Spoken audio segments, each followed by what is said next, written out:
Your energy budget is typically second, right behind HR personnel in your budget. From my end is making sure that we have quality buildings, quality learning environments, because the research even shows that it does have a direct correlation to student achievement. The EPA recently reported that 30% of the average school district's utility budget is attributed to inefficient use of energy. Produced by Podcast Architects.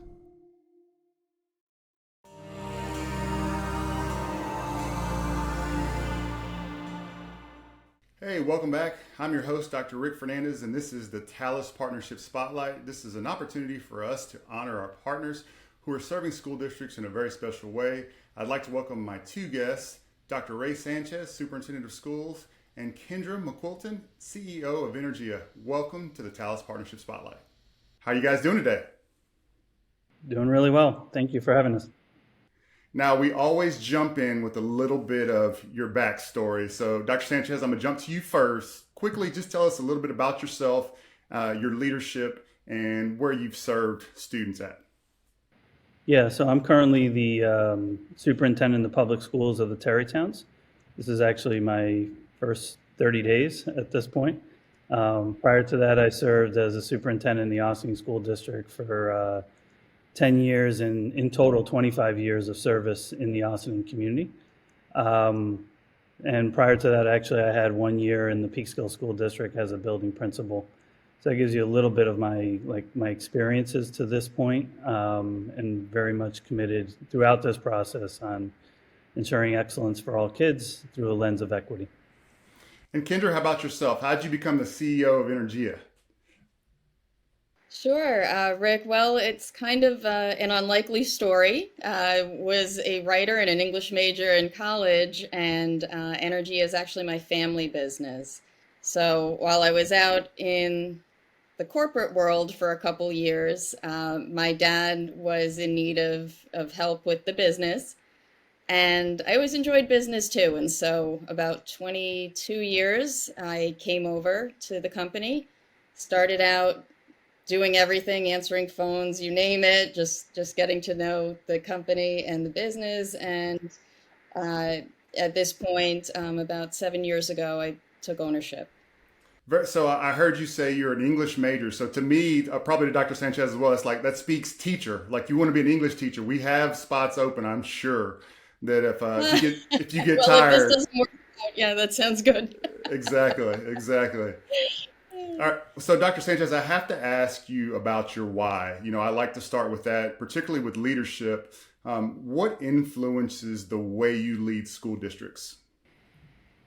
Yeah, so that's a great question, and one I'm reminded of every single day. For me, I think while it's a profession and I'm a superintendent by title, this work is really, there's no other way to describe it, but it's really personal for me. I've seen and felt the impact that public education has had on me as an individual, but I know the impact that it has on children. My why is making sure that every child has opportunity for them to choose their own pathways. Throughout that, making sure that the experiences are excellent and that we draw joy in their learning process. I also appreciate the fact that I have an opportunity to work alongside a community and coalesce and bring coherence on behalf of the children we have. Every district has the honor to serve, but in my case, have the honor to serve here in the public schools of the Terrytowns. That's what drives me. When I hear individual stories of children and the impact that we have, that's fuel for me to keep going. And making sure that they all have an opportunity to pursue whatever they want to choose, whether it's college or career. That's the work for me, and I'm working with a diligent team, along with, like I noted before, with a school community. Well, I know you're a champion for equity, but you don't really hear a lot about equity when you're talking about learning environments of schools, right? And you had the opportunity and the vision to address it on multiple fronts. Why did you start with learning environments, and why is that so important? The learning environment, we can't, what I want to share is that sometimes it's forgotten, and Yeah, I wouldn't say like it's not talked about as often as it should be, absolutely. because the learning environment is really that setting where, if you think about it, it's your home, and our kids spend, and our staff spend the majority of their days during a school year in our schools. And we want to make sure that those learning environments are healthy, meaning that there's fresh air and the environment is conducive for that type of learning that we want for our students, and the space is available for them to provide that flexibility for all kinds of learning. Um, and, again, from my end is making sure that we have quality buildings, quality learning environments, because the research even shows that it does have a direct correlation to student achievement. And I think we need to elevate that conversation more often with our public, with our community, in terms of what impact our facilities do have on our school and learning. You bring up a great point, and honestly, some things I hadn't considered, because I always look at it in terms of, well, obviously your spaces and your learning spaces, sometimes the design or how new a building is, or what access students have to the latest and greatest. But you've given me some things to think about and reflect on. As a leader, how do you know even where to start with the spaces? I mean, there's so many things you could pick out, right? And figure out, all right, how could I do this better for kids and for my staff? How do you know where to start? Yeah, that's a great question. Again, I mean, first of all, the voices of students needs to be elevated, right? They're going to tell you more often than not what their lived experiences are, and we need to take time to listen to what they have to share, and making sure that we also hear the voices of our staff. I'll just share from a programmatic perspective and facility perspective that, sometimes we put programs into spaces, and it may not necessarily be as supportive as we need. For example, let's say we wanted to add a music program into, and we need a 950 square foot classroom. You have to think about the acoustics, you have to think about other kinds of pieces to help support the type of programs you want to offer. With that said, though, I think there's an element of reaching out to experts, that, I sit here very humble, and I say, I know what I know and I know what I don't know. And reaching out to individuals, I'll just use Energia as an example, they can provide me feedback on how I might be able to do things better and create environments that are more conducive or accelerate the type of learning that we want for our students, and are conducive for our staff, because they too need to feel comfortable in the work environment as well.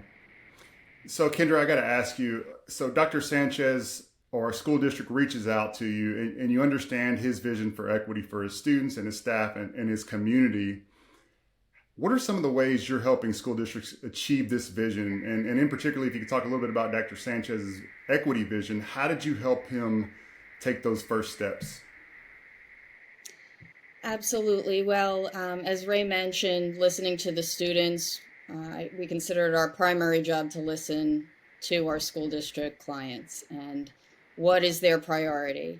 And if it's a focus on equity, which we're working heavily with other districts on, what's nice is that in the model that we promote, energy performance contracting, it allows you a lot of flexibility that you might not normally have. And so the first thing we want to do is find out what is the superintendent and the board's vision for what they would like to see changed within the district. Right. Okay, what's taken place, give us the history, give us a feel for how the community wants to see things move forward, and really take that in and appreciate where they're coming from on that.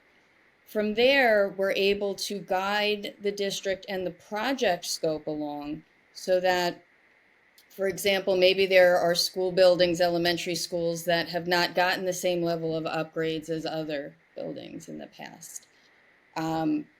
We want to spend special time and focus on those. And so what's nice again is that it's a very flexible program, but the important thing is that, we just listen to the priorities. It's not our project, it's the district's project, it's the community's project. And what's most important to them is what's going to drive the way we structure the entire program. Now, I got to ask this too, because I'm always curious. Do you care? Does Energia care that beliefs of a school district or its leadership are aligned with what you believe, your culture, and the way you feel like service should happen? Absolutely. I think it's extremely important that the culture and the values of a business, a company, a partner, and a school district are very closely aligned. And we were very pleased to have that in particular with Asaning and with Dr. Sanchez. Um, at Energia, we have a set of core values, and it's really the organization's North Star. Things are going to come up on projects, different situations, maybe issues, just all kinds of scenarios. But you're both operating from the same base and the same basic intent when you share your values: honesty, transparency, good communication, um, doing what's best for the school district, even if it may not be exactly what was planned from the outset, but always being honest about Sure. how both sides feel about what's happening within the project, I think is essential for bringing the most value to a school district in a project. If you're interested in learning more or you want to know the top 5 reasons of why school districts in Texas should consider energy saving projects, make sure to click that link in the description. Is there a little bit of extra weight when a school district comes to you or Dr. Sanchez says, hey, I just want my kids to have equity access and a great place to come, other than, hey, we just need to save some money or we want to try to be more efficient? Does that put a little bit more like, oh, okay, this is a different level of ownership for me and for our team? Yeah.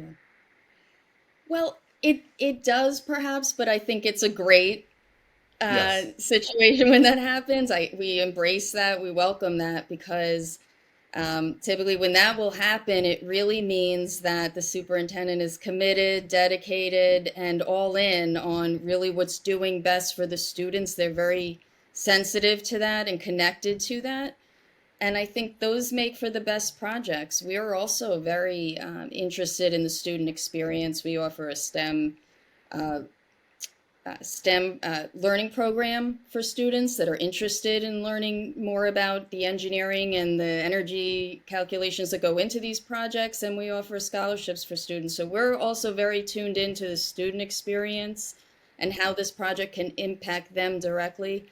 So we welcome that kind of emphasis coming from the district. Does it fire your team up when you hear that? It's like, all right, this is what we're about. This is our true passion right here. Like, yes, we'll save some folks some money, but let's get fired up. Absolutely. It's the human side Yeah. of the project. A lot of times people think, oh, it's nuts and bolts, it's boilers, nobody can see them, when it's just a lot of stuff that's just not visible and or exciting. But when you really break a project down and you learn from it and you focus it in different ways and you tell the story about what the project's actually doing within the classroom environment and how it's improving it, that's what makes the project come alive. And I always enjoy those types of projects and customers.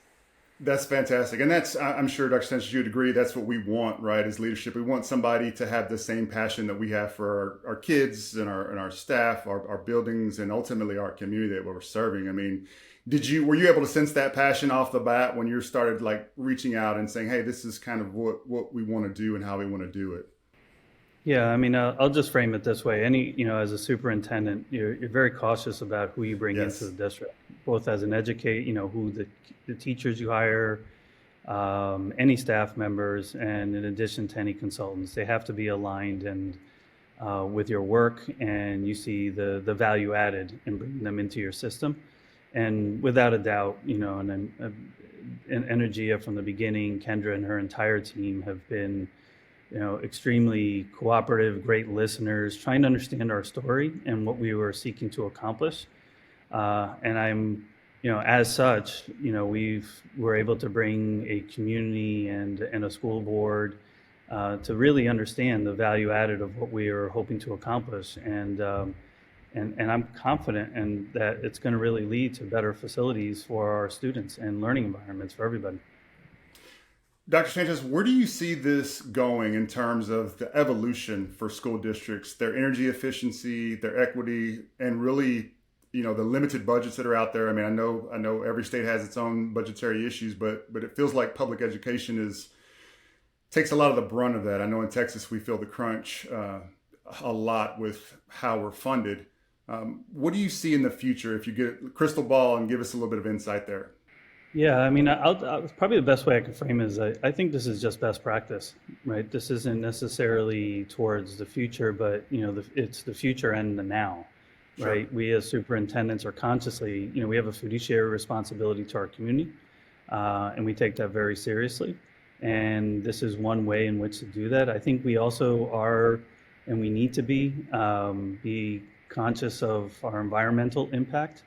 And where we can make contributions as a school to go, to be more green and to, bring in more energy efficient equipment to help support and still get to our goal of making sure the buildings are warm and, the lights go on. But, and, the flip side to that, and I would say, again, I think this is what superintendents do and will continue to do is, if I can do this and save money as it relates to energy and bring enhancements to that, then the money goes back into the classrooms and where, more directly, where it talks about staffing and others. So, that's what I would say is, to your point, where it's going, but also I think I want to honor what superintendents do now and really, these are key priorities that we're consciously thinking about at all times.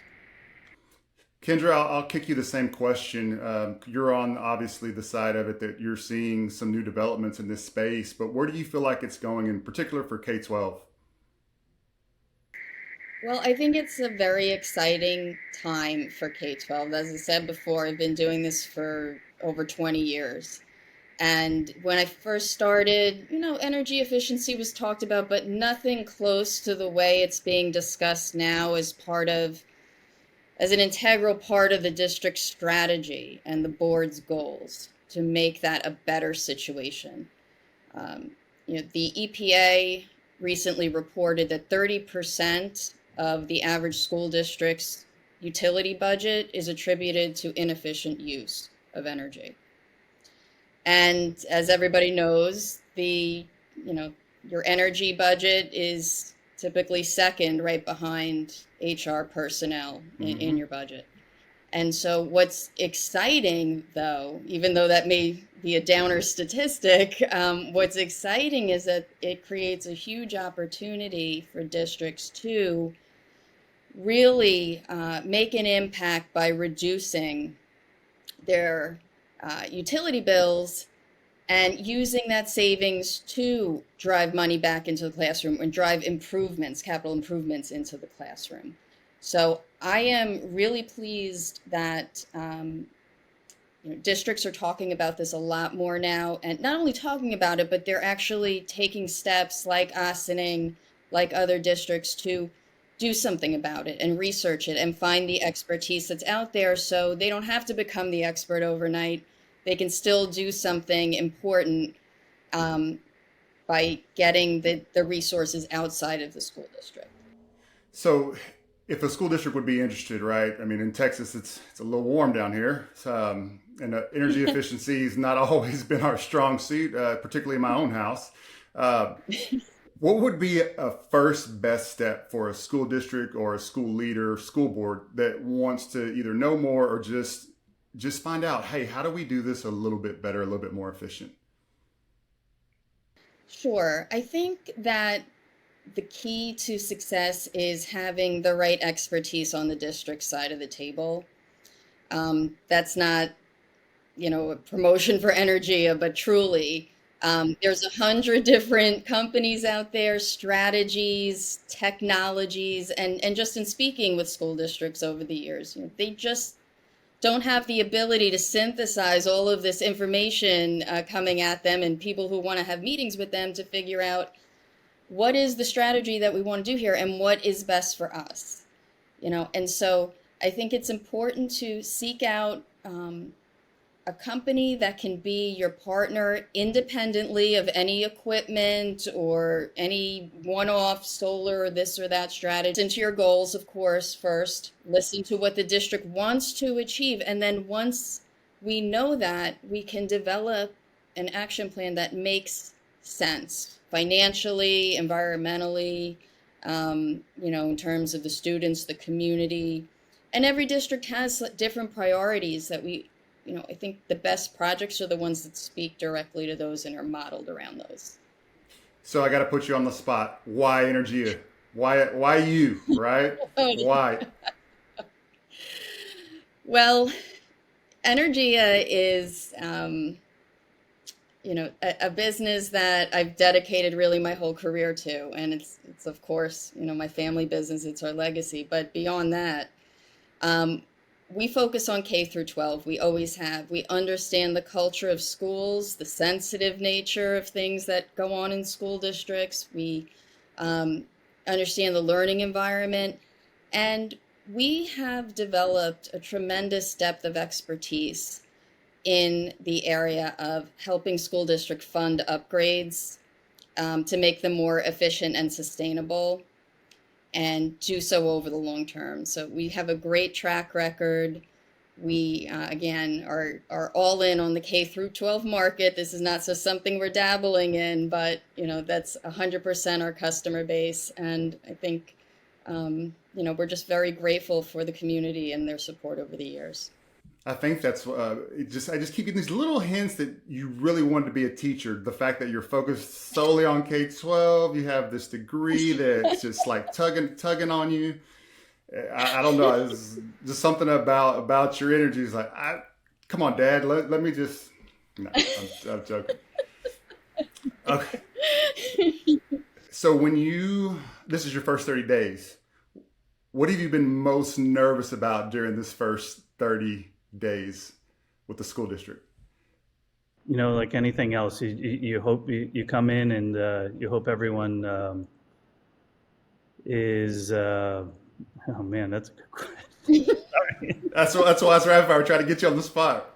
Yeah, no, I hope people like me. That's what it comes down to. Doesn't it? That's really what it's really what it comes down to. I hope people like what who I am, what I represent, and the vision that I hope to bring after listening to an entire community. I love it, man. That's so transparent and just like vulnerable. I just want to be loved, man. That's all it is. I just want to be loved. That's the truth. Everybody thinks we've got all this. We're put together. No, man. We just want to like, man. Did I say that right? Did they like me? Yeah. Okay, Kendra, your turn. Okay. Which part? So you said you worked from your internship, quote unquote, of the family business. Which part did you want to tell the family, like, guys, this ain't for me? Was there any part during that time that you're like, I'm out of here, guys? Oh man. Come on.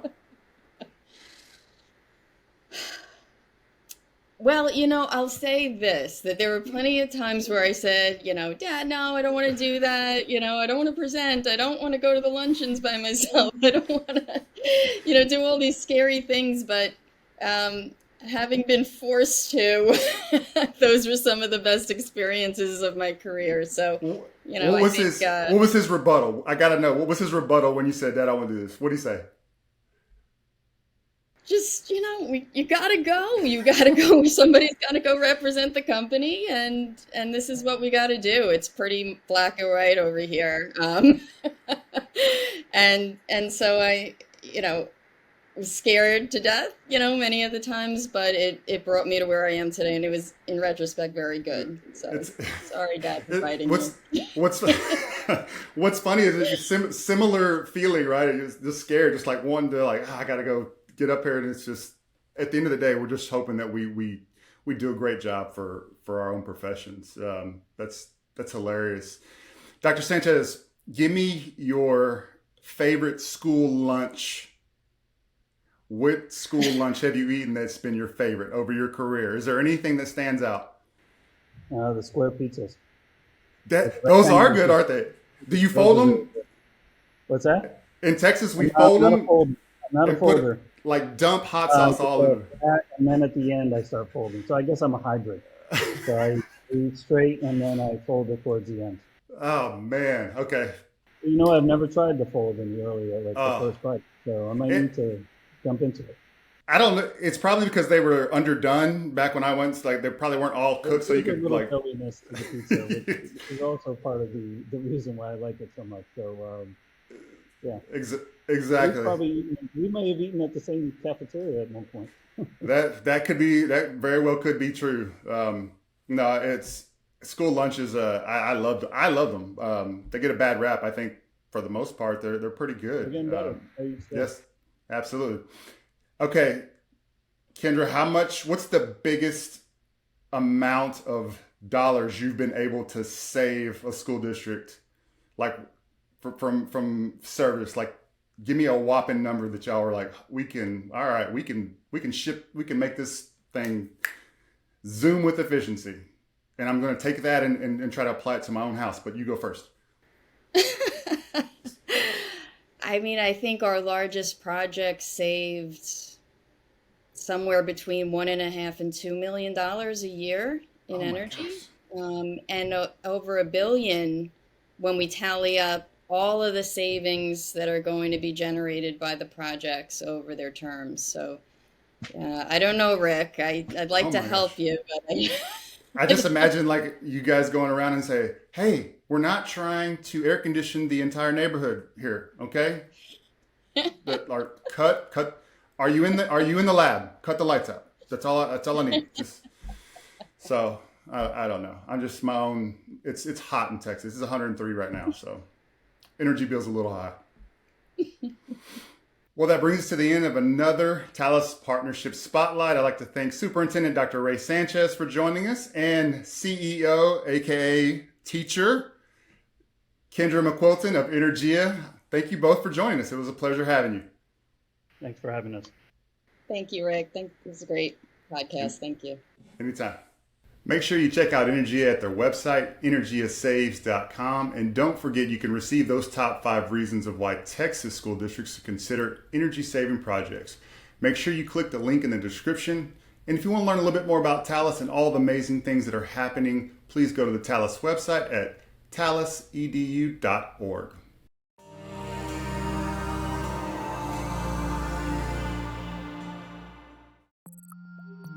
Produced by Podcast Architects.